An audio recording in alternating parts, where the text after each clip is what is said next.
All right.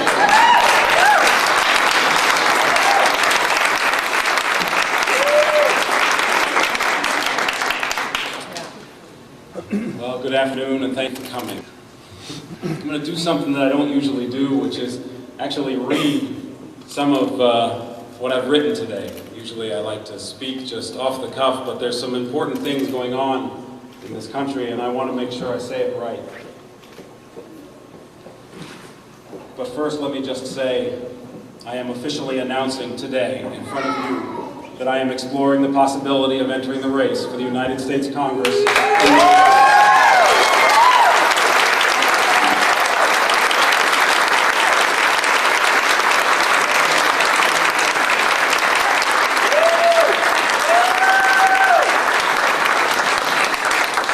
I want you to know that running for Congress is not a decision I take lightly.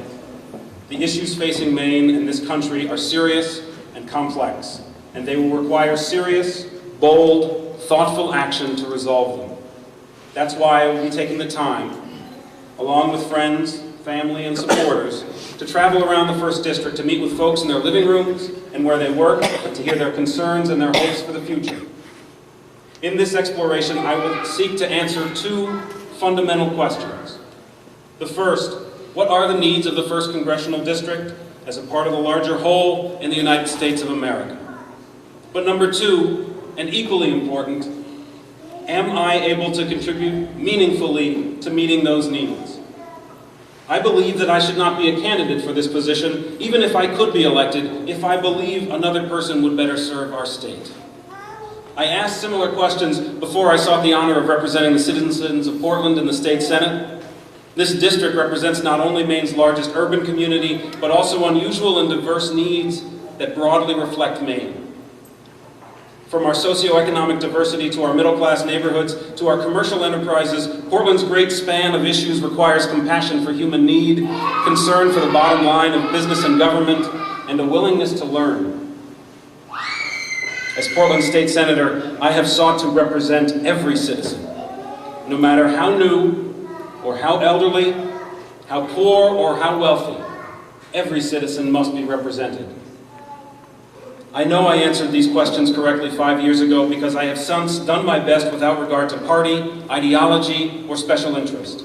And the residents of Portland and Maine have told me they are better for it. And were I to run, I would seek a similar path to meet the needs of Maine and America in Congress. Without question, the major issue facing us today is the war in Iraq.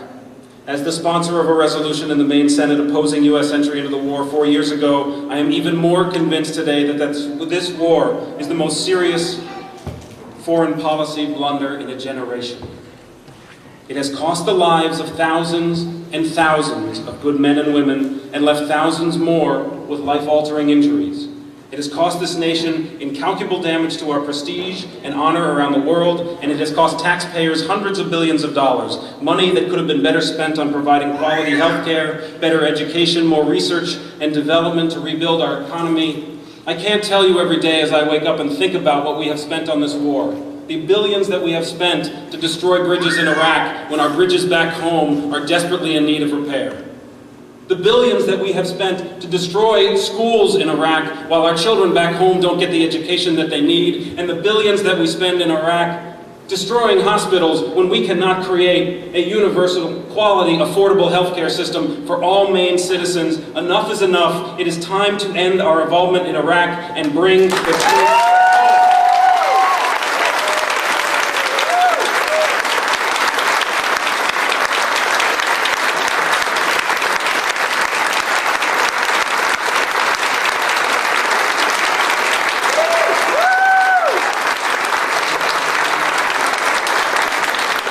Bringing the troops home will allow us to focus on providing this state and this nation with real security. Job security for Maine's working families, a secure retirement for our elderly, a secure future for our young people by investing more in higher education. But ending our involvement in Iraq is not enough. We need an energy policy in this country that will end our dependence on foreign oil so that we can avoid future Iraq wars. We need to put the best minds and the best talent to work in a new Manhattan Project to find and develop new sources of clean, renewable energy. Because we're paying for this war on terror in two ways. We're paying for it through our taxes and a bloated federal deficit. And we're paying for it to finance the terrorists every time we fill up at the pump with $3 a gallon gasoline from OPEC.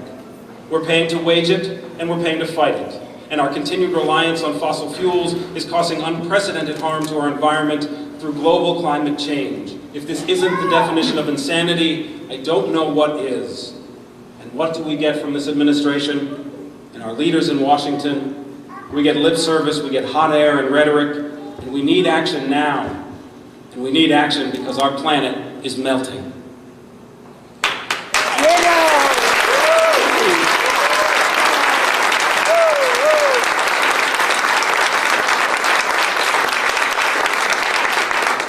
Along with Iraq and energy, I also want to address incomes. Maine people work hard for their money, but we remain one of the poorest states in the nation. Meanwhile, the administration pushes through unprecedented tax cuts for wealthy individuals and big corporations that only expand the gulf between the rich and the shrinking middle class. This is the Gulf War that I want to wage.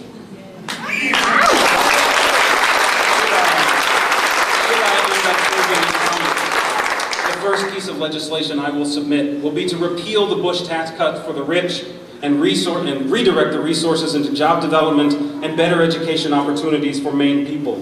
We need to give our kids the opportunity for better paying jobs and lift the incomes of Maine's working families. We should be sending our kids to Bates and Bowdoin, not to Baghdad and Basra.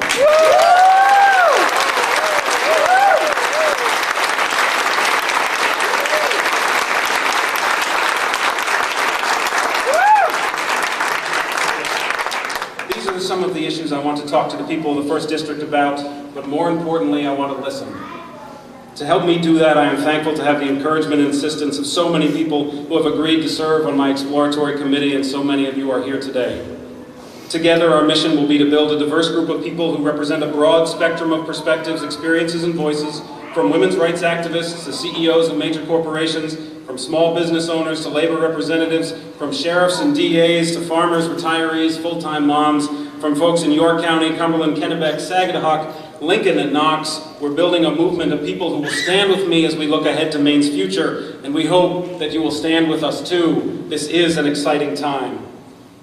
These individuals and many more will be helping me get around the state, introduce me to voters, and explore whether we can raise the money that will be necessary to wage a successful campaign. Because if I enter this race, I will enter it to win.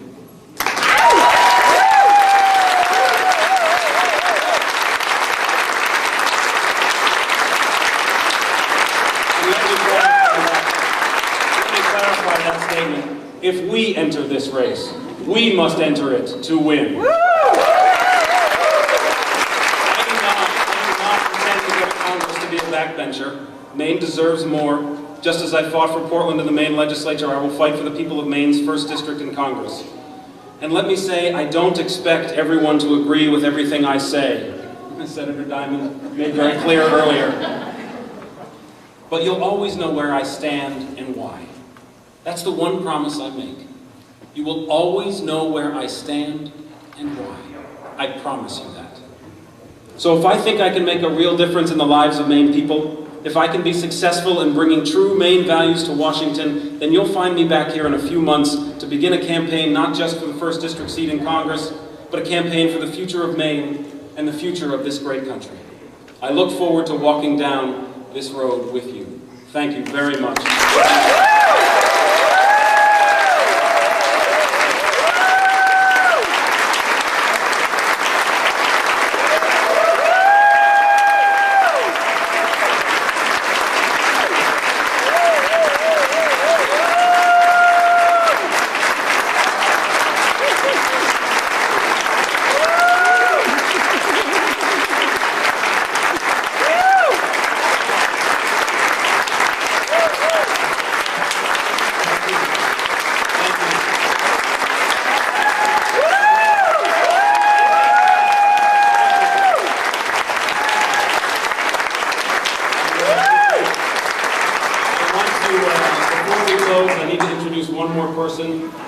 Who's standing up here beside me, my beautiful wife, Mary.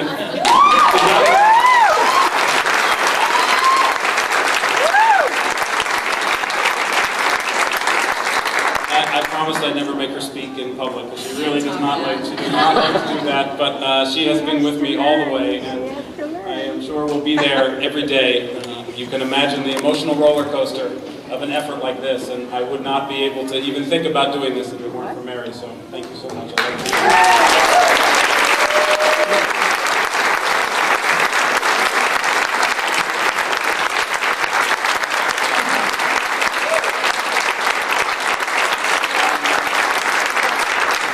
And now I want to introduce to you the person who makes all